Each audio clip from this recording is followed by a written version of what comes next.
여러분, 우리 삶에 기쁘고 또 행복한 일들만 가득하다면 너무 좋겠죠. 날마다 찬란한 햇살이 비치고 또 구름 한 점 없는 푸른 하늘처럼 그 인생에 걱정과 근심이 없다면 정말 콧노래가 절로 나올 것 같습니다. 날마다 입술에서 감사의 찬양이 흘러나올 것 같지 않습니까? 하지만 인생이 그렇지 않죠. 어느 한 문제를 해결하고 나면 또 다른 문제가 우리 삶 가운데 찾아옵니다. 하늘이 어두워지고 또 비바람이 몰아치며 거센 고난의 폭풍이 우리의 삶을 덮쳐오는 것 같아요. 그럴 때 하나님을 찬양하는 것이 쉽습니까? 날이 어두워지고 또 밤이 길게만 느껴질 때 결코 말처럼 하나님을 찬양하는 것, 하나님께 감사하는 것, 그것은 쉽지 않은 일입니다.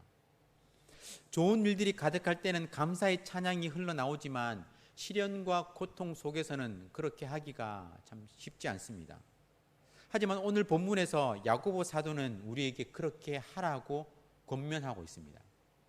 인생의 시련 가운데 의심과 좌절이 아니라 하나님 아버지에 대한 흔들리지 않는 신뢰와 확신을 가지고 그렇게 감사함으로 나아가고 또 인내함으로 버티라라고 지금 말씀하고 있는 거예요. 야고보 사도는 인생 가운데 주어지는 그 시험에 대해서 먼저 이야기하고 있습니다. 12절 말씀이죠. 시험을 참는 자는 복이 있나니, 이 복이 무엇이라고 말씀합니까? 생명의 면류관이라고 이야기를 하죠. 시련과 시험을 참고 인내하는 자에게는 생명의 면류관이 주어질 것이다 라는 말씀입니다. 야고보 당시에 예루살렘 교회는 많은 박해를 받고 있었고 또 늘 어떤 위험이 도사리고 있었습니다. 동족들로부터 배교자라는 비난을 받으면서 생명의 위협을 당하고 있었고요.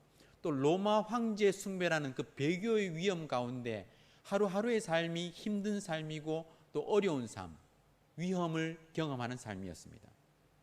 이러한 시험의 순간을 잘 버티고 인내하면서 믿음을 지킬 때 하나님께서 약속하신 그러한 생명의 면류관을 얻게 될 것이다 라고 말씀하고 있는 것이죠. 그래서 우리는 고난이 닥칠 때 믿음으로 반응해야 합니다. 하나님의 약속을 전적으로 신뢰하면서 그 가운데 인내하고 버티는 거예요. 시련과 고난을 당할 때 하나님께서 방관하는 것처럼 느껴지는 그런 때도 있습니다. 자신의 삶이 멸망의 구렁텅이로 추락하는 것처럼 보일 때도 있어요. 하지만 하나님께서 그 가운데 지키시고 보호하시며 가장 선한 길로 인도하실 것을 믿고 그 가운데 인내하는 것입니다. 믿음으로 버티는 거예요. 의심과 염려라는 인간적인 생각을 버리고 하나님을 의지하고 신뢰하는 믿음의 반응을 보이는 것입니다. 그러한 자들이 무엇을 누리게 된다고요? 생명의 면류관을 누리게 된다는 것입니다. 코로나라는 그 상황 속에서도 하나님을 신뢰하고 또 그 믿음을 굳건히 지켜서 생명의 면류관을 누리는 저와 여러분 될 수 있기를 주님의 이름으로 축원합니다. 그리고 야고보는 그리스도인들이 당하는 시험을 잘 분별해야 한다고 말합니다. 특별히 시험과 유혹, 그것을 분별하라는 거예요. 하나님의 시험은 넘어뜨리기 위한 시험이 아닙니다. 그 믿음을 더욱 굳건하게 하고 잘하게 하기 위한 시험이에요. 아이들이 학교에서 시험을 치르지 않습니까? 그 시험이 아이들을 넘어뜨리기 위한 시험이 아니고 아이들을 낙제시키기 위한 시험이 아닌 것과 마찬가지라는 거예요. 시험을 통해서 자신의 실력을 증명하고 자신이 공부한 것을 더욱더 확실히 자기 것으로 만들기 위함입니다. 하나님의 시험도 마찬가지예요. 우리가 환난 중에도 즐거워할 수 있는 것은 환난을 통해서 인내를 배우고 인내를 통해서 연단되고 연단을 통해서 소망을 가지게 되는 것입니다. 이를 통해서 자라는 것이죠. 하지만 사탄의 시험은요, 넘어뜨리기 위한 시험입니다. 정확히 표현하면 유혹이에요. 넘어뜨리기 위한 것이고 다시는 일어서지 못하도록 하기 위한 유혹입니다. 그래서 13절부터 나오는 시험이라는 단어는요, 유혹이라고 읽을 때 더욱더 정확하고 더 잘 이해할 수 있습니다. 이 유혹은 언제 어디서나 존재합니다. 그 어느 누구도 예외가 없어요. 믿음이 강한 자에게도 유혹이 찾아오고 믿음이 약한 자에게도 유혹이 찾아오는 거예요. 우리는 흔히 인생을 선택의 연속이라고 이야기하지 않습니까? 그런데 제가 볼 때 유혹의 연속이라고 보는 게 더 정확할 것 같습니다. 하지만 그 가운데 야고보가 강조하는 것은 하나님께서는 절대 유혹하지 않으신다는 거예요. 13절이죠. 사람이 시험을 받을 때 내가 하나님께 시험을 받는다 하지 말지니 라고 말씀하지 않습니까? 하나님은 우리 마음속에 악한 생각을 넣으시거나 절대 우리를 유혹하시는 분이 아니시라는 거예요. 하나님은 우리를 성숙하게 하기 위해서 시련과 고난을 사용하기는 하시지만 절대 유혹하여서 넘어뜨리는 분이 아니라는 것입니다. 왜 그렇습니까? 하나님은 선하신 분이시기 때문이에요. 하나님은 결코 악이 없으시고 악한 생각조차도 하지 않으시며 하나님은 완전히 거룩하신 분이시기 때문입니다. 그렇다면 사람이 겪는 유혹은 어떻게 우리가 이해해야 할까요? 14절을 원어로 보면 그러나라는 접속사가 앞에 있습니다. 그러나 오직 각 사람이 시험을 받는 것은 자기 욕심에 끌려 미혹됨이니. 유혹의 장본인은 하나님이 아니라는 거예요. 자기 욕심에 끌려 미혹되는 것입니다. 미혹하다라는 말은요, 낚시 용어예요. 미끼를 놓다 이런 말입니다. 미끼로 꿰다라는 말이죠.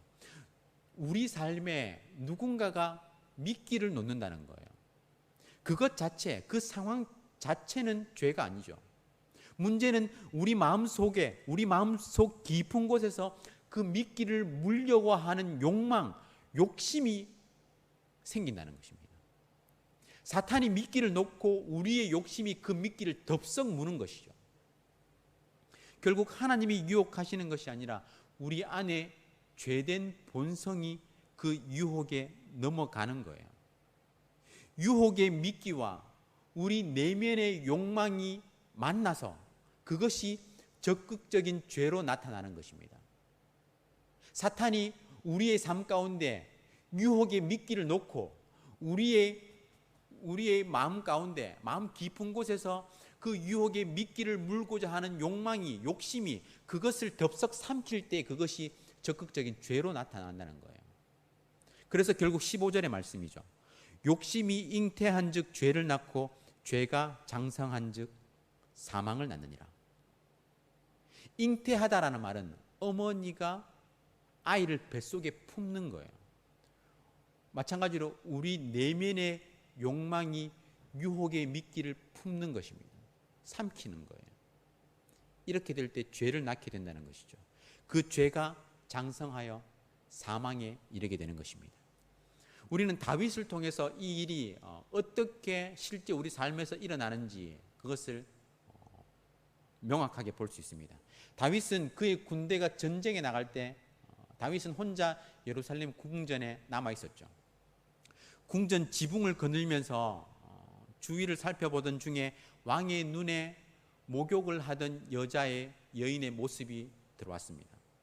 유혹의 미끼가 다윗 앞에 놓이게 된 것이죠. 우연히 보게 된 것 그 자체는 사실 죄가 아닙니다. 하지만 다윗의 부패한 본성, 그 욕구가 그 미끼를 물게 되었을 때 그것이 죄로 나타난 거예요. 그녀를 취했고 이것이 죄였습니다. 그 죄는 점점 장성했어요.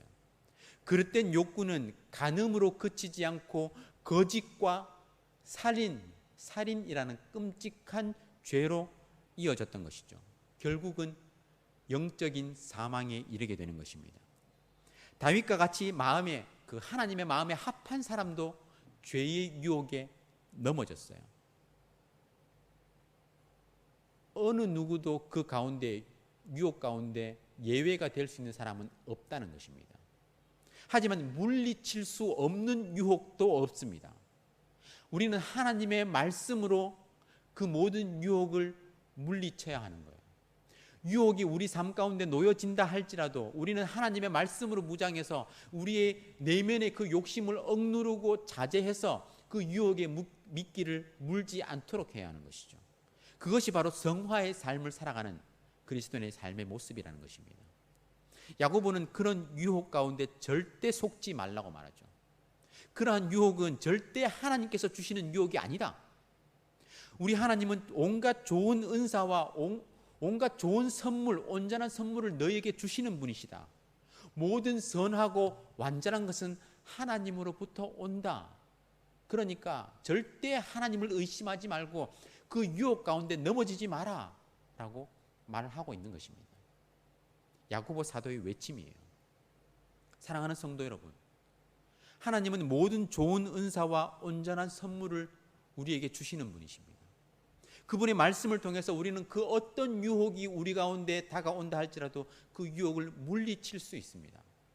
여러분들은 하나님의 시험으로 인해 성숙에 이르는 그 길을 걷고 계십니까?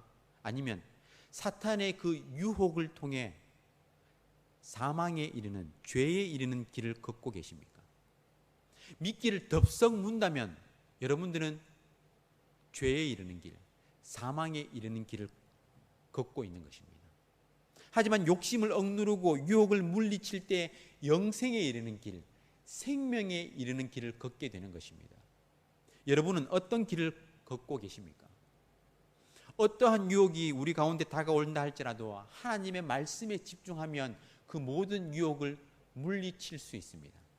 날마다 하나님의 말씀으로 여러분을 무장하여서 여러분의 삶에 나타나는 그 모든 유혹의 미끼들을 물리칠 수 있기를 주님의 이름으로 축원합니다. 하나님의 말씀으로 무장하여서 여러분의 내면 깊은 곳에 있는 그 죄된 본성을 날마다 억누르면서 그렇게 성화의 삶을 살아가시기를 우리 주님의 이름으로 축원합니다.